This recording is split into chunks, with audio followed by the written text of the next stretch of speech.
Halo, perkenalkan nama saya Leonia Agustina Darmansius dengan NIM 19230027. Kali ini saya akan mereview artikel dengan tema memahami akuntansi sumber daya manusia.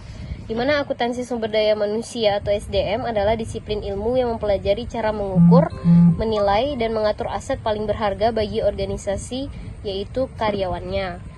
Disiplin itu membantu organisasi memahami dan mengelola investasi dalam SDM secara strategis.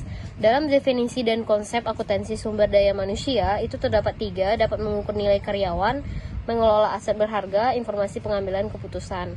Di mana dalam mengukur nilai karyawan ini, akuntansi SDM memungkinkan organisasi untuk mengidentifikasi, mengukur, dan melaporkan investasi dan nilai karyawannya.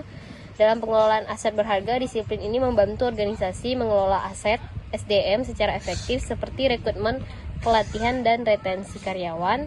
Informasi pengambilan keputusan itu terdapat dalam data akuntansi SDM yang menyediakan informasi penting dalam pengambilan keputusan strategis terkait SDM.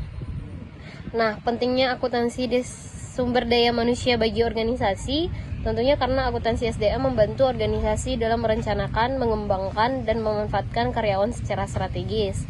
Artinya ada perencanaan yang strategis di dalamnya. Terus juga ada teknik akuntansi SDM yang dapat mengidentifikasi biaya-biaya yang berkaitan dengan sumber daya manusia. Dan yang terakhir itu ada data akuntansi SDM yang menyediakan informasi penting untuk pengambilan keputusan investasi SDM itu tersebut. Nah, di dalam komponen dalam akuntansi sumber daya manusia terdapat biaya rekrutmen, kompensasi, biaya pelatihan, biaya pemisahan.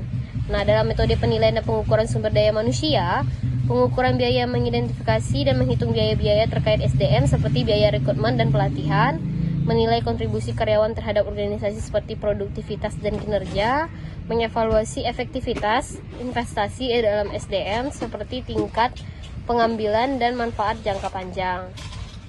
Nah, tentunya dari situ dapat disimpulkan bahwa memahami nilai SDM, akuntansi membantu organisasi mengenali dan mengelola sumber daya manusia sebagai aset berharga. Pengambilan keputusan strategis, data akuntansi SDM dapat digunakan untuk mengambil keputusan strategis terkait investasi dan pengembangan SDM. Dan terakhir, peningkatan kinerja organisasi di mana penerapan akuntansi SDM yang efektif dapat meningkatkan kinerja dan daya asing organisasi. Sekian dan terima kasih.